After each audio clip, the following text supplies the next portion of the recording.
Alrighty, this is Power Rangers month, and without further ado, let's begin with Mighty Morphin Power Rangers on the Super Nintendo. Released in November of 1994 and developed by Natsume. This version of Power Rangers is a simple beat-em up where you play as the 5 Power Rangers to save Angel Grove from Rita Repulsa and her minions.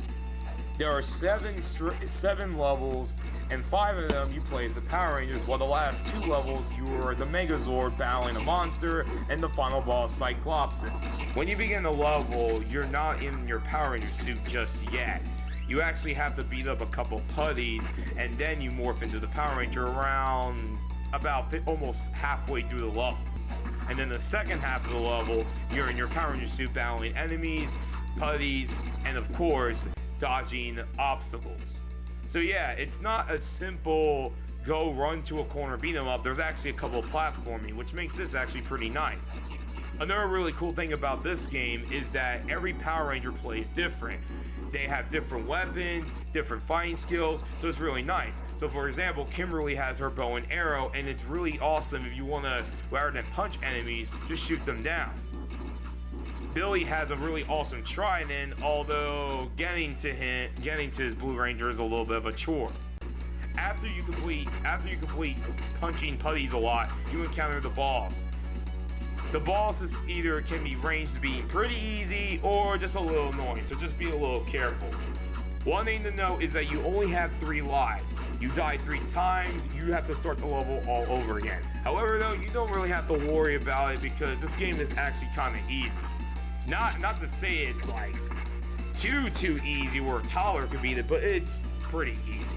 After completing stage 5, the last 2 levels of the game are Megazord battles, and they're a little clunky. They work fine. You have to keep hitting them a lot and build up your energy so that way you could do special moves, and then once the boss's health is low, you can finish them off.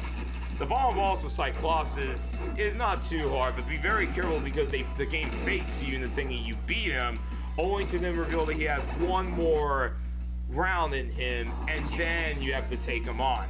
Worst part of all is you don't get your health refilled, so if you suck major butt in the first round, boy, you're pretty much screwed.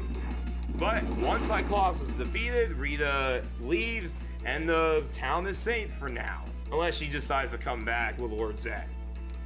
Graphically, this game looks pretty nice for a Super Nintendo game. Not the absolute best looking game on the Super Nintendo, but pretty nice to see. The animations are also pretty good, but Billy's running animation, it is just so funny to look at. His punchy animation's also really funny too. It's just so damn hilarious to look at. I love it. I really love it. Alright, the next thing to talk about is the music. They didn't need to go hard on the soundtrack, but holy crap they did, and it's incredible. Every song is just upbeat and it's overall blood pumping.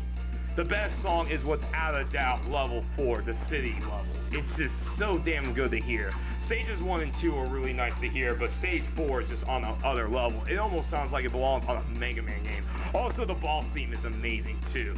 Sound effects are nothing really to write home about. So that's pretty much about Power Rangers. Now that when you think about it, it kind of plays like Ninja Warriors on Super Nintendo, which was also made by Natsume. Other than that, it's a pretty solid beat 'em up, and it has some good replay value playing through every Power Ranger because they play differently as far as their weapons, punching, and special moves. So that's really nice. The Megazord battles I feel like could have been a little bit better, but nothing to nothing to crap on them. Outside that, it's a solid Power Rangers beat 'em up, and definitely one of the best Power Rangers games on the Super Nintendo.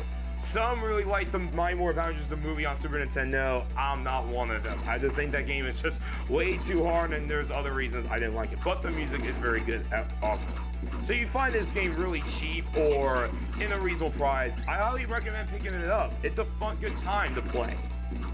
Well, that's it. Next time, we're going to talk about the Genesis Power Rangers games. Mighty Morphin Power Rangers and Power Rangers the movie on the Genesis. Hope you guys enjoyed this review.